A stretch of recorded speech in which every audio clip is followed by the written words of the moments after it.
सूरत में जनगणना से मिली जानकारी का इस्तेमाल सरकार पॉलिसी बनाने, डेवलपमेंट प्लान, रिसोर्स का सही बंटवारा, हेल्थ स्कीम को असरदार तरीके से लागू करने के लिए करती है। सही जनगणना डेटा ये पक्का करता है कि विकास का फायदा सही लोगों और इलाकों तक पहुंचे। मैं सभी नागरिकों से अपील करता हूं कि और अपने घर बैठे आराम से सही और पूरी जानकारी ऑनलाइन रजिस्टर करें। आपके द्वारा दी गई जानकारी कानून के अनुसार पूरी तरह से कॉन्फिडेंशियल रखी जाती है। इसका इस्तेमाल सिर्फ स्टैटिस्टिकल और डेवलपमेंटल मकसदों के लिए किया जाता है।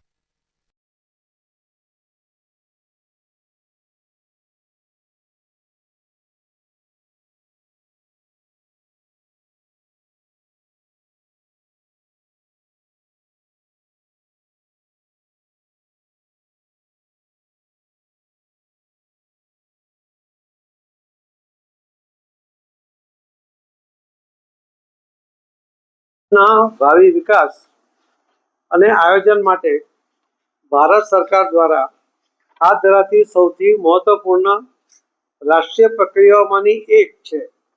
વસ્તી ગણતરીમાંથી પ્રાપ્ત માહિતીનો ઉપયોગ સરકાર દ્વારા નીતિ નિર્માણ, વિકાસ યોજનાઓ, સંસાધનોના યોગ્ય વિતરણ, આરોગ્ય, શિક્ષણ, આવાસ, રોજગાર, પરિવહન તેમજ વિવિધ જન કલ્યાણકારી યોજનાઓના અસરકારક અમલીકરણ માટે કરવામાં આવે છે।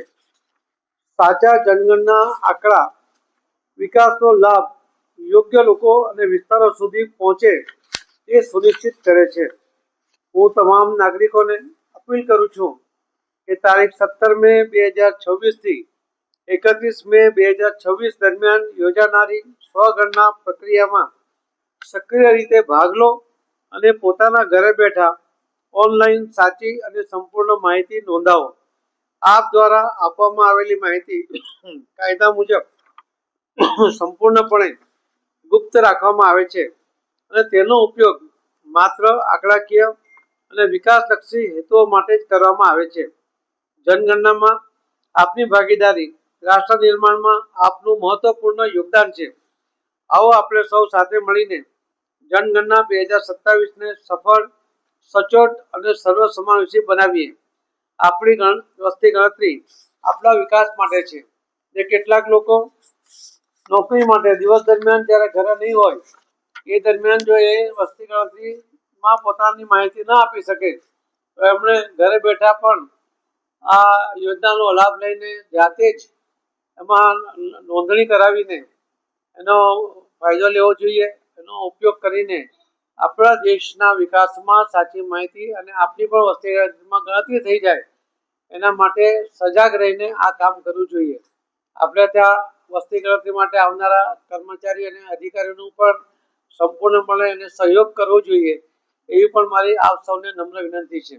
મને વિશ્વાસ છે કે આ વસ્તી ગણતરીના આધારે જે સચોટ આંકડાઓ આવશે એના કારણે નીતિ આયોગ માટે કે કેન્દ્ર સરકારને પોતાના બજેટમાં કે રાજ્ય સરકારને પણ પોતાના બજેટમાં યોગ્ય જોગવાઈ કરવા માટે સંપૂર્ણ માહિતી એમને મળશે, જેના કારણે ખૂબ સારી રીતે વિકાસના કામો પણ હાથ ધરાશે અને લોકોને ખૂબ મોટો ફાયદો પણ એમાંથી મળી શકશે। તો હું ફરીથી આપ સૌને વિનંતી કરું છું કે આપ સૌ આ વસ્તી ગણતરીમાં આપના સ્વગણના દ્વારા પણ અથવા તમને વસ્તી ગણતરી માટે આવનારા કર્મચારી અને અધિકારીઓને સહયોગ કરીને પણ આમાં સહયોગ આપો એવી નમ્ર વિનંતી છે। ધન્યવાદ। ભારત માતા કી